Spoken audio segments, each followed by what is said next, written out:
అంటే 2021 నుంచి పరారీలో ఉన్నాడు. నేను అతని మీద ఒక రౌడీ షీట్ కూడా ఉంది.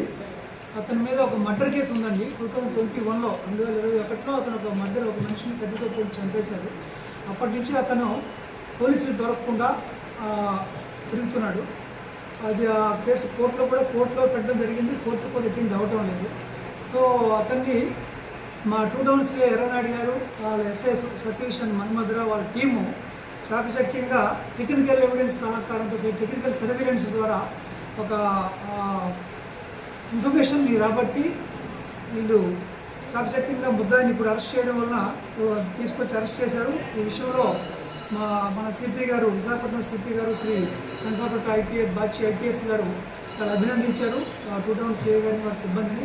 అలాగే డీసీపీ మేడం శ్రీమతి మేరీ ప్రసాద్ గారు కూడా అభినందించారు. ఎందుకంటే old pending case, murder case ఇంతవరకు అది పెండింగ్లో ముద్దాయి లేనందువల్ల ఉండిపోయింది. కాబట్టి ఇప్పుడు ఆ ముద్దాయిని మంచి ఎఫర్ట్స్ పెట్టి తెలివిగా టెక్నికల్ సర్వేలెన్స్ ద్వారా ఇన్ఫర్మేషన్ కలెక్ట్ చేసి అరెస్ట్ చేసినందుకు వారికి అభినందనలు నేను కూడా తెలియజేస్తున్నాను. ఈ ద్వారా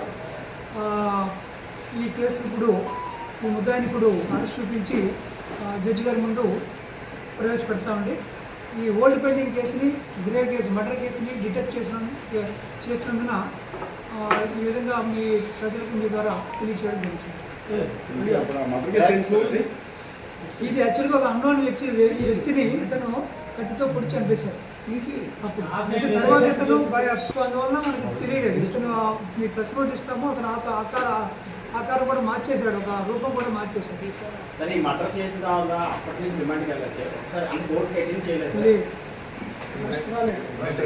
రిమాండ్ అయిన తర్వాత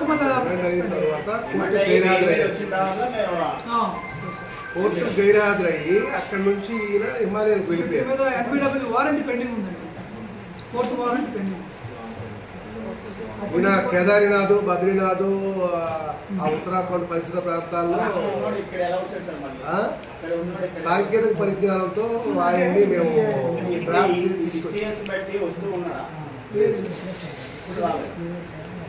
యాక్చువల్గా ఇప్పుడు మన పోలీసు ప్రయత్నం కూడా దొరికాడు.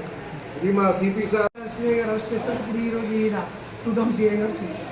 సో అదొక ప్రయత్నం. అంటే పాత్ర అరెస్టులు అవుట్ ఆఫ్ వ్యూ, మనకి కోర్టుకి అటెండ్ అవ్వకుండా, రౌడీ షీట్ ఉంటే పోలీస్ స్టేషన్కి కౌన్సిలింగ్ రాకుండా, ఎక్కడ ఉన్నారు అనేది ఆచూకు తెలియకుండా తిరుగుతున్నారు. వాళ్ళ మీద మేము ప్రత్యేకంగా శ్రద్ధ పెట్టి అరెస్ట్ చేయడం జరుగుతుందండి. సో ఇప్పుడు ఇది కోర్టులో దీని ద్వారా అంటే పత్రికా మిత్రులకు, ప్రింట్ అండ్ ఎలక్ట్రానిక్ తెలియజేయండి అంటే, ఒక వ్యక్తి తప్పు చేసి ఎక్కడ దాక్కున్నా కూడా పోలీసులు గౌరవ న్యాయస్థానం ముందు ఖచ్చితంగా ఆధారపరుస్తారు. ఎక్కడున్నా కూడా వదిలిపెట్టేది లేదు అనేది మీ ద్వారా. ఇటువంటి ఏమైనా పెండింగ్లో ఉన్నాయి సార్? ఇంకా ఇలాంటి కేసులు ఏమైనా పెండింగ్లో ఉన్నాయి? ఓన్లీలో మాకు ఒక ఇద్దరే ఉన్నాడు రౌడీ షీటర్. రౌడీ షీట్కి సంబంధించి రౌడీ షీట్ కూడా ఒకటి తెరవడం జరిగింది. కేసు రిజిస్టర్ అయిన తర్వాత, జైలుకి వచ్చిన తర్వాత ఇతను ఒక్కరే ఉన్నారు. రౌడీ షీట్ ఓవీలో ఉంది, అతన్ని క్యాచ్ చేసాం. మరి మా గౌరవ సిపి సారు, మేడం గారు, మా ఏసీపీ సారు ఇద్దరు కూడా